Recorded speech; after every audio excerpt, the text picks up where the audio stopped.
Magandang gabi mga kapuso. Ako po ang inyong Kuya Kim na magbibigay sa inyo ng trivia sa likod ng mga trending na balita. Palaisipan sa ilang residente ng isang bayan sa Isabela ang isa raw rainbow o bahaghari na lumitaw sa lupa.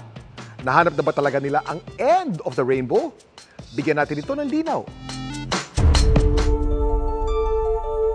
Makulimlim man ang langit, naging makulay pa rin ang araw ng mag-inang Felisa at Roland. Sa kanila kasing hardin sa bayan ng Kabagan sa Isabela, nahanap raw nila ang dulo ng bahaghari. Tinawag ako ng anak ko, Mama, may rainbow sa lupa. Na-amaze po ako. Dati sa taas lang namin nakikita. Kaya nga, ni-ano ko pa sa kamay ko, saka sa paa ko, sir. Palaisipan pa rin ng mag-ina kung saan ito nagmula. Area vegetated naman at saka walang sikat ang araw.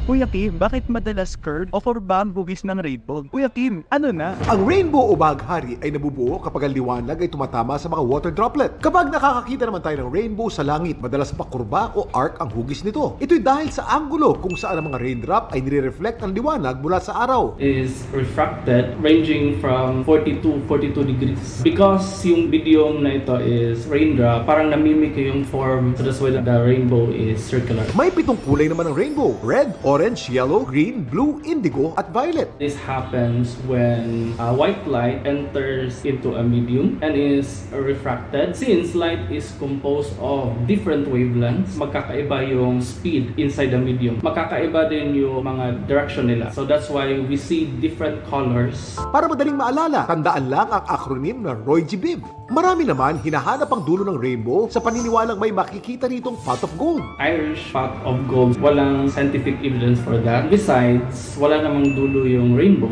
Pero kung walang dulo ang mga bahaghari, paano naispatan ito sa hardin ni na Felisa at Roland? Meron tayong makita na rainbow light effect or dispersion of light.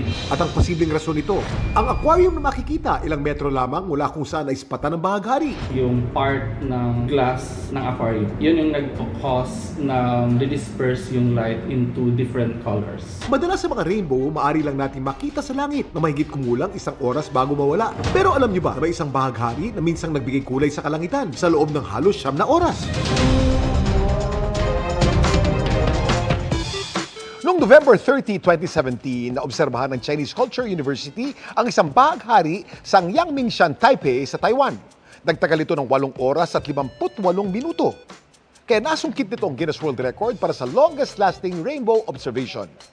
Samantala, para malaman ang trivia sa likod ng viral na balita, tweet o i-comment lang, #Kuya Kim, ano na? Laging tandaan, kimportante ang may alam. Ako po si Kuya Kim at sagot ko kayo 24 oras.